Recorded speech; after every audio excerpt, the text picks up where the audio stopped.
మల్లన్న సాగర్ ముంపు బాధితుల పక్షాన పోరాటానికి సిద్ధమైంది టీటీడీపీ. ఈ ప్రాజెక్టుతో ఎన్నో గ్రామాల ప్రజలు నిర్వాసితులుగా మారే ప్రమాదం ఉందని అంటుంది తెలంగాణ టీడీపీ. 2 రోజుల పాటు దీక్షకు ప్లాన్ చేస్తూ ఉన్నారు తమ్ముళ్లు. మల్లన్న సాగర్ ముంపు గ్రామాల పక్షాన పోరాడేందుకు టీటీడీపీ ప్రణాళికలు రచిస్తోంది. ప్రాజెక్టుల నిర్మాణానికి వ్యతిరేకం కాదంటూనే బాధితులకు పరిహారం విషయంలో సర్కార్ నిర్లక్ష్యం చేస్తోందని ఆరోపిస్తోంది. ఈ ప్రాజెక్టు కారణంగా మెదక్ జిల్లాలో అనేక గ్రామాల వాసులు నిర్వాసితులుగా మారతారని హెచ్చరిస్తున్నారు తమ్ముళ్లు. ఎన్నో ఏళ్లుగా వ్యవసాయం చేస్తూ జీవనం సాగిస్తున్న రైతులు ప్రభుత్వ నిర్ణయాన్ని తీవ్రంగా వ్యతిరేకిస్తున్నారన్నది టీడీపీ వాదన. ఇలా మల్లన్న సాగర్ ముంపు గ్రామాలైతే 12 గ్రామాలు ముంపు గ్రామాలున్నాయి.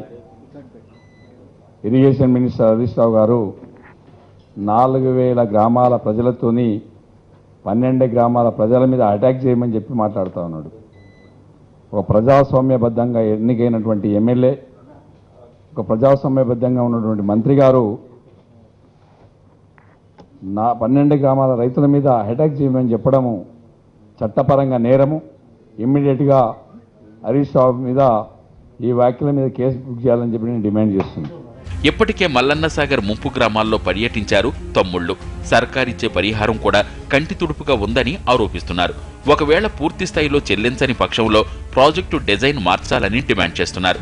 ప్రభుత్వ చర్యను నిరసిస్తూ రేవంత్ రెడ్డి అధ్యక్షతన ఈ నెల 25, 26 తేదీల్లో దీక్షకు సిద్ధమవుతోంది టీటీడీపీ. మల్లన్న సాగర్ ముంపు గ్రామాల తరపున ఎప్పటి వరకు మాటల యుద్ధం నడిపిన టీటీడీపీ ఇప్పుడు దశలవారీగా ప్రత్యక్ష పోరాటానికి ప్రణాళికలు రచిస్తోంది. 2 రోజుల దీక్షను ఎట్టి పరిస్థితుల్లోనూ విజయవంతం చేయాలన్న పట్టుదలతో ఉంది.